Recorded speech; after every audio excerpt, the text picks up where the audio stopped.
Você já foi traído por alguém da sua própria família? Agora imagine ser vendido pelos próprios irmãos, jogado num buraco, separado do seu pai, tratado como mercadoria e depois preso injustamente. Você conseguiria perdoar ou faria justiça com as próprias mãos? Hoje, vamos mergulhar numa das histórias mais emocionantes da Bíblia, a trajetória de José do fundo do poço ao trono do Egito. E a pergunta que fica é: José perdoou seus irmãos? Ou torturou-os psicologicamente antes do perdão? Fica comigo até o final e tire suas próprias conclusões. Parte 1. O traído que se tornou imperador. José era o filho preferido de Jacó. Seu pai o amava de forma escancarada, o que despertou um ciúme mortal em seus irmãos. A situação chegou ao limite quando José teve sonhos proféticos, dizendo que sua família se curvaria diante dele. E o que os irmãos fizeram? Jogaram José num poço, fingiram sua morte e o venderam como escravo. Imagine o trauma, a dor, o sentimento de abandono. Mas José não ficou no fundo para sempre. Mesmo traído e esquecido, ele manteve sua fé. Foi parar no Egito. Trabalhou, foi injustiçado de novo, preso. Mesmo assim, ele nunca deixou de confiar em Deus. E então, tudo mudou. Deus o elevou. José interpretou os sonhos do faraó e se tornou o segundo homem mais poderoso do Egito. Parte 2. O encontro que testa o coração. Anos se passaram, a fome assolou o mundo. Seus irmãos, agora mais velhos e desesperados, foram ao Egito buscar comida. E quem estava à frente de tudo?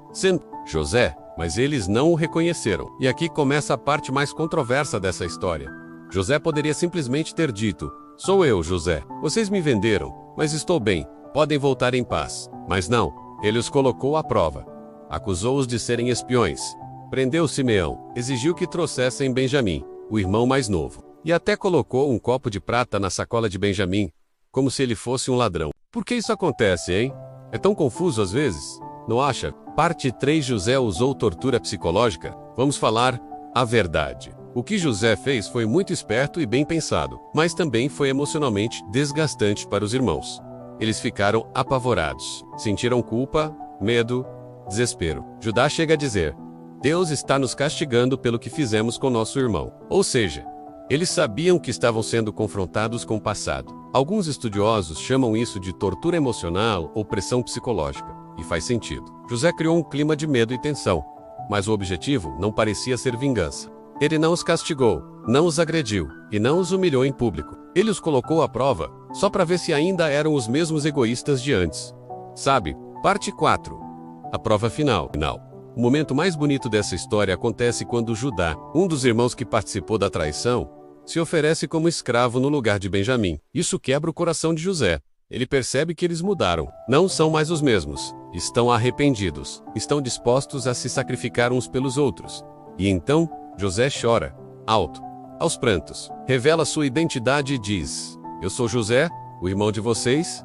Em tal ambiente é tomado pelo silêncio, medo, incredulidade. Mas ele completa: não tenham medo. Não fui eu quem veio para cá por causa de vocês. Foi Deus que me enviou antes para salvar vidas. Essa é uma das declarações mais poderosas de perdão da Bíblia. Parte 5. O que aprendemos com isso? Essa história não é só sobre José.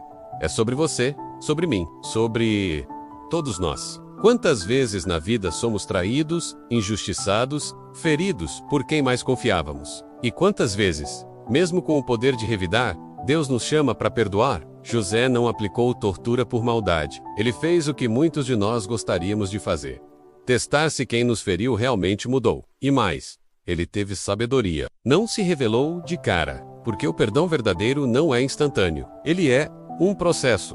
Conclusão: justiça, perdão e redenção. José podia acabar com seus irmãos só com um estalo de dedos, mas usou esse poder para curar.